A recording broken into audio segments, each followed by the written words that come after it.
Bertemu kembali dan ketika ini kita nak bercakap daripada aspek kesihatan kerana hari ini Malaysia menyambut sambutan Hari Kemerdekaan yang ke-64 tahun dan pastinya dengan tema Malaysia Prihatin kita perlu memandang pelbagai aspek dalam sama-sama kita nak memulihkan dan menjayakan pelan pemulihan negara.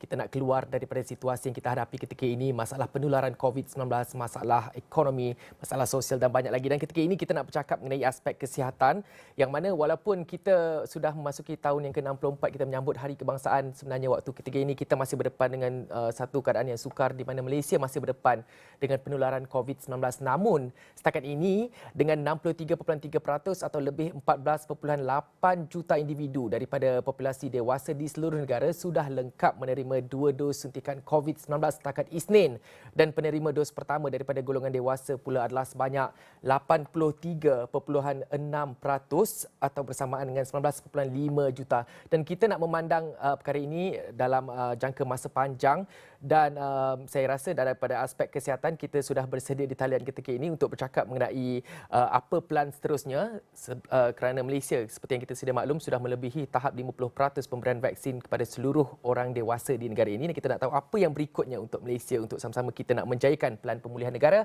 Dan bersedia di talian Datuk Dr. Ahmad Faizal Muhammad Firdaus, Presiden Mercy. Assalamualaikum Datuk. Waalaikumsalam warahmatullahi wabarakatuh. Datuk, selamat Hari Merdeka Datuk.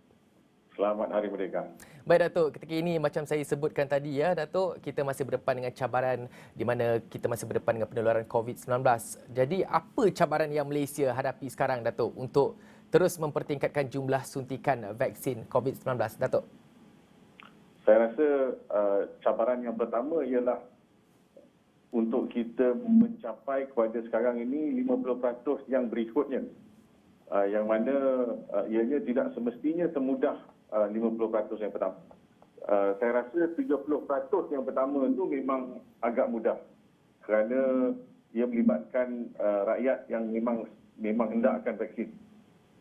Yang seterusnya, 20% yang seterusnya melibatkan mereka-mereka yang sebelum ini tidak berpeluang untuk mendapat vaksin, mungkin sebab faktor umur, faktor pekerjaan dan sebagainya, dan mereka juga inginkan vaksin sekiranya boleh. Sekarang ini kita berdepan dengan cabaran untuk mencapai 50% yang selebihnya. Yang inilah yang kita hendak tumpukan, dan kita harus ada strategi yang mantap dari segi yang pertama sekali komunikasi. Kita mesti berkomunikasi dengan baik dengan mereka yang belum divaksin, mesti menggalakkan pemberian vaksin seboleh-bolehnya. Kita juga harus ada strategi untuk memberi keutamaan sekali lagi kepada siapa, di mana, negeri mana, rakyat yang terpinggir macam mana, ya, mereka yang berada di luar kawasan yang dekat dengan pusat pemberian vaksin bagaimana. Oleh itu kita harus mempertingkatkan semua strategi-strategi yang telah kita lakukan sebelum ini dan perlu modifikasi lagi. Contohnya PPV bergerak ataupun PPV mobile, pusat pemberian vaksin mobile. Ini harus dipertingkatkan dan diperbanyakkan di seluruh negara.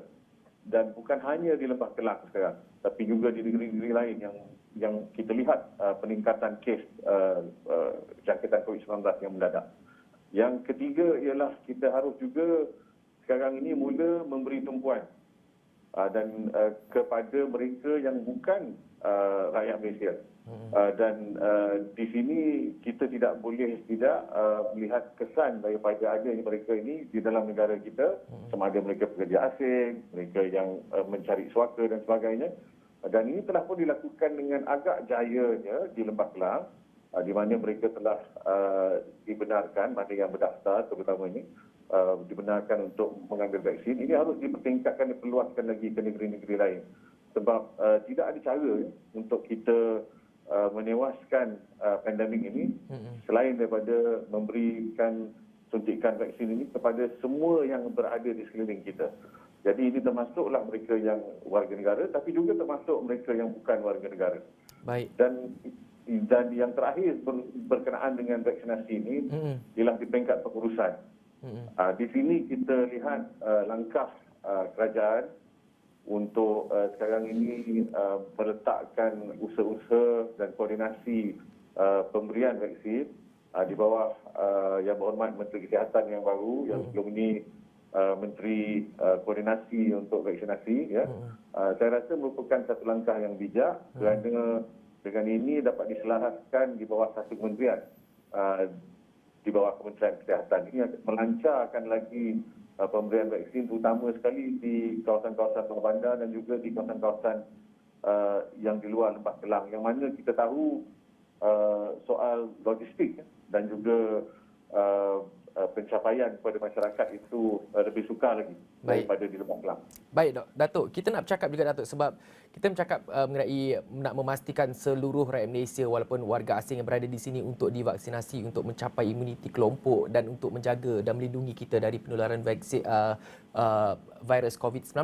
Tapi bagaimana Datuk melihat pula sebab sebab sekarang ni kita dah melebihi 50% kadar suntikan vaksinasi dengan 63.3%. Jadi ada cabaran, saya rasa ada cabaran sebabnya ketika ini masih ada golongan anti vaksin yang masih berkeras tidak mahu menerima vaksin. Jadi bagaimana Datuk melihat apa cabaran dengan adanya mereka ini dan bagaimana langkah untuk memastikan mereka ini divaksin sama seperti rakyat Malaysia yang lain, Datuk? Yang pertama sekali kita harus sedar bahawa golongan anti vaksin ini berada bukan hanya di Malaysia, mereka berada di seluruh dunia, di mana-mana negara, ya. Dan mereka kita boleh kategorikan kepada 3 golongan yang besar. Yang pertama ialah mereka yang tidak yang anti vaksin dan mereka sebenarnya tidak percaya kepada apa-apa vaksin, ya. Mana-mana vaksin. Dan mereka ini tegar dalam pendirian mereka, dan sama ada mereka ini didorong oleh pemahaman agama, ya, tertentu yang salah mungkin atau yang tidak tepat, atau mereka percaya kepada doktrin tertentu yang mengatakan vaksin adalah sesuatu yang tidak baik, ya.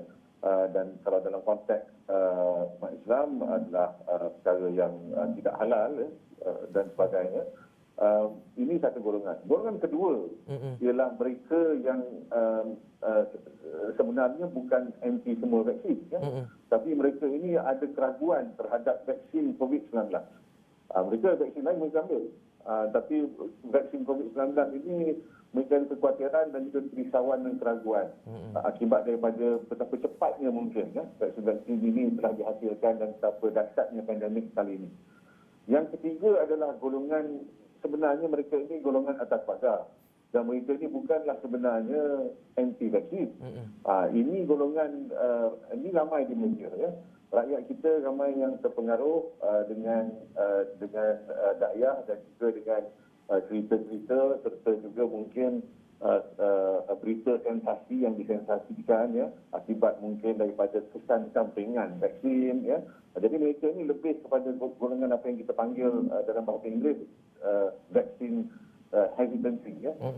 Jadi mereka ini bukan anti sepenuhnya, tapi mereka boleh tidak mengambil vaksin, ya, kerana dipengaruhi. Jadi untuk ketiga golongan ini, cara kita mendekati mereka itu berlainan.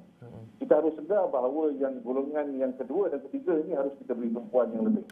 Dan untuk golongan kedua, apa yang penting ialah penyebaran maklumat yang betul.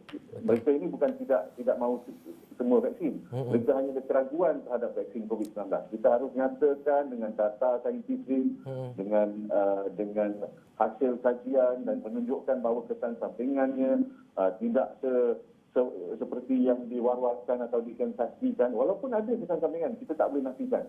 Caranya juga jangan sampai kita nafikan terus kesan sampingan.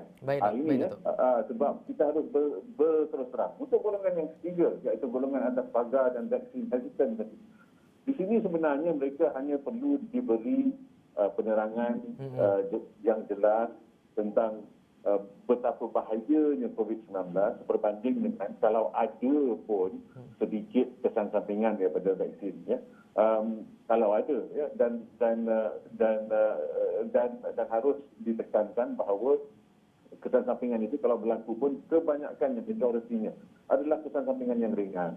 Dan berita yang disensasikan itu semua disensasikan kadang-kadang di luar konteks.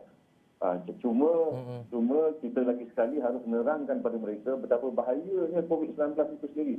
Kalau dijangkiti COVID-19, kebanyakan daripada kesan sampingan COVID-19 lebih teruk lagi daripada kesan sampingan vaksin. Dan Baik. mereka kadang-kadang boleh dikategorikan dalam kategori yang agak serupa. Ya.